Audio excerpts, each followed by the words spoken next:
नमस्ते बच्चों, मैं शत्रुपा तिवारी, उच्च माध्यमिक शिक्षक जीव विज्ञान। आज आपको कक्षा 11वीं का जीव विज्ञान का एक प्रयोग बताऊंगी, जिसका उद्देश्य है अस्थायी स्लाइड तैयार कर द्विबीजपत्री तने का अध्ययन करना। मैं आपको बताऊंगी आज प्रैक्टिकल तो आप सभी स्कूल में करते ही हैं। मैंने इस वीडियो में इस प्रैक्टिकल को करने के बाद आप कॉपी में कैसे लिखेंगे ये बताया है।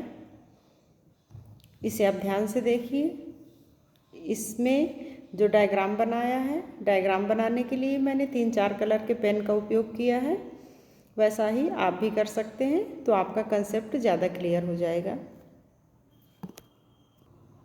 क्योंकि प्रायः हमें बुक्स में अपनी ब्लैक एंड वाइट चित्र देखने को मिलते हैं, जिससे बच्चों को ये समझने में बहुत दिक्कत आती है जाइलम कहाँ पर है, फ्लोएम कहाँ पर है, स्क्लेरेन्काइमा कहाँ पर है, और बच्चों के अंदर हमेशा कन्फ्यूजन वाली स्थिति बनी रहती है। उसको दूर करने के लिए प्रयोग को लिखना कैसे है और उसका चित्र कैसे बनाना है, आज के प्रयोग में हम ये देखेंगे।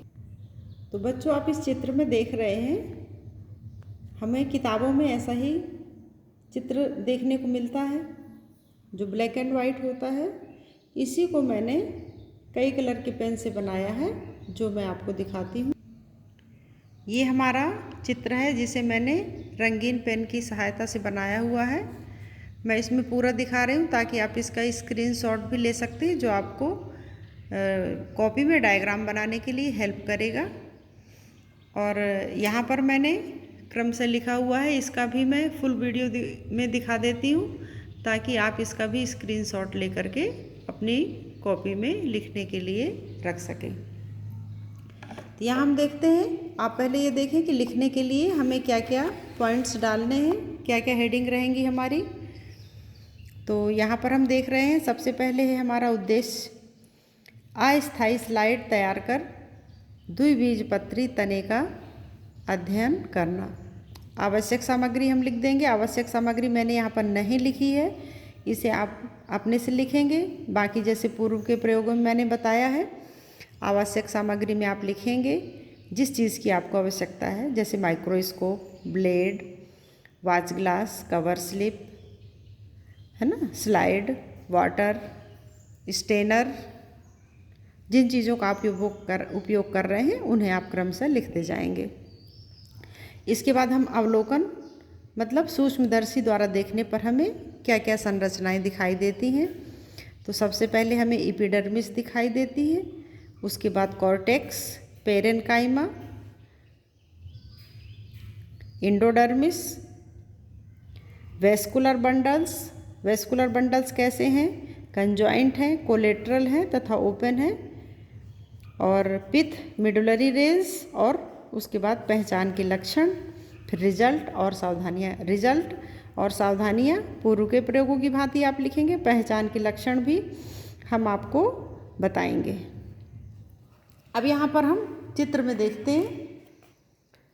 सबसे पहले मैंने यहाँ पर ये जो सबसे ऊपर की परत है, जो ब्लैक कलर से बनाई हुई है, ये क्यूटिकल लेयर है, जो एपिडर्मिस के ऊपर होती है। एपिडर्मिस हमारी 2 लेयर की बनी होती है, और ये जो क्यूटिकल होता है, इसी पर यहाँ पर ये क्या प्रेजेंट है, स्टेम हेयर्स प्रेजेंट है। मैंने ब्लैक कलर से ही नाम लिखा है और ब्लैक कलर से ही बनाया हुआ है। अब यहाँ पर देख रहे हैं आप, मैंने रेड कलर का उपयोग किया है, तो रेड कलर से इसके टिश्यूज़ बनाए हैं एपिडर्मिस के, और रेड कलर से ही इसका नाम भी लिखा हुआ है। तो जिस सेल्स को मैंने जिस कलर से बनाया है, उसका नाम उसी कलर से लिखा है, ताकि बच्चों को समझने में ज़्यादा आसानी हो जाए। उसके बाद आता है कॉर्टेक्स। इसका कॉर्टेक्स जो है, चूँकि ये द्विबीजपत्री तने की अनुप्रस्थ काट है, कॉर्टेक्स 3 लेयर का बना होता है। पहला होता है कोलेन्काइमा, जिसमें आप देख रहे हैं बीच बीच में खाली स्थान नहीं है, जबकि हम एक बीजपत्री में देखते थे अभी जड़ में यहाँ पर खाली स्थान रहता था। तो यहाँ पर क्या है, कोलेन्काइमा इसे हम बोलते हैं। फिर इसके बाद पेरेन्काइमा होता है, और यहाँ पर एंडोडर्मिस। पेरेन्काइमा में जो है म्यूसिलेज कैनाल पाई जाती है। ये म्यूसिलेज कैनाल है, इसे मैंने जो है रेड कलर से दिखाया हुआ है और रेड कलर से ही इसका नाम भी लिखा हुआ है। अब इसके बाद हम देखते हैं इसके वेस्कुलर बंडल्स की स्थिति। ये देखिए यहाँ पर मैंने वेस्कुलर बंडल डाला है। वेस्कुलर बंडल के ये जो भाग हैं उनको लिखा हुआ है। तो वेस्कुलर बंडल में हम देखते हैं कि इसके वेस्कुलर बंडल्स कैसे हैं। संयुक्त हैं। संयुक्त का मतलब होता है, संयुक्त का मतलब है जाइलम व फ्लोएम एक ही त्रिज्या में उपस्थित होते हैं। कोलेटरल होते हैं, जाइलम केंद्र की ओर तथा फ्लोएम परिध की ओर। यहाँ पर हम देखते हैं, ये देखिए जाइलम है, ये प्रोटोजाइलम है और ये मेटाजाइलम है, जबकि फ्लोएम यहाँ पर है परिध की ओर और ये केंद्र की ओर। और जाइलम और फ्लोएम के बीच में ये जो ब्लू कलर की है ये क्या है, कैम्बियम। इसमें कैम्बियम भी पाया जाता है, इसलिए द्विबीजपत्री तने में द्वितीयक वृद्धि, इस कैम्बियम की वजह से ही द्वितीयक वृद्धि पाई जाती है। इसके बाद हम यहाँ पर देखते हैं, यहाँ पर ये अंदर पिथ है। पिथ की कोशिकाओं में भी अंतरकोशीय अवकाश पाए जाते हैं यहाँ पर, और मिडुलरी रेज प्रेजेंट होती हैं। ये मिडुलरी रेज हैं जो द्विबीजपत्री तने में पाई जाती हैं।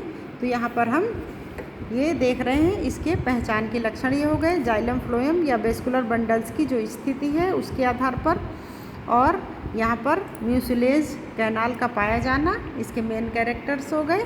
इस तरह से हम पहचान इसकी कर सकते हैं। जब हम माइक्रोस्कोप में देखते हैं तो ये सारे कैरेक्टर्स जब हम देखते हैं तो हमें पता चल जाता है कि ये द्विबीजपत्री तने की अनुप्रस्थ काट है। पहचान के लक्षण लिखने के लिए हम यहाँ पर देखिए, हमारी ये जो प्रायोगिक कॉपी है उसी में आगे कुछ प्रयोग दिए रहते हैं, उसमें आसानी से हम यहाँ पर देख सकते हैं कि पहचान के लक्षण क्या क्या हैं, और इसका रिजल्ट भी अतः दिया गया पदार्थ तना है। ये हमारा आ जाता है, दिया गया पदार्थ द्विबीजपत्री का बना हुआ है। जो मैंने आपको समझाया वो ही कैरेक्टर्स यहाँ पर लिखे हुए हैं। तो इस तरह से हमारा यह प्रयोग कॉपी में लिखने के लिए तैयार है। तो बच्चों, आपने देखा हम किस तरह से प्रैक्टिकल रिकॉर्ड में अपना प्रैक्टिकल तैयार करेंगे और कैसे उसको लिखेंगे। यदि आपको कोई कन्फ्यूज़न है तो आप कमेंट करें, आप क्या इसके बारे में और जानना चाहते हैं, और ये भी कमेंट करें कि आप चाहते हैं कि मैं आपको प्रयोग करके और उसका वीडियो बना करके दिखाऊं। तो मैं आपको स्लाइड तैयार करके और उसे माइक्रोस्कोप में दिखा दूंगी। तो आप कमेंट करके ज़रूर बताएं और हमारे चैनल को लाइक और सब्सक्राइब ज़रूर करें। Thank you.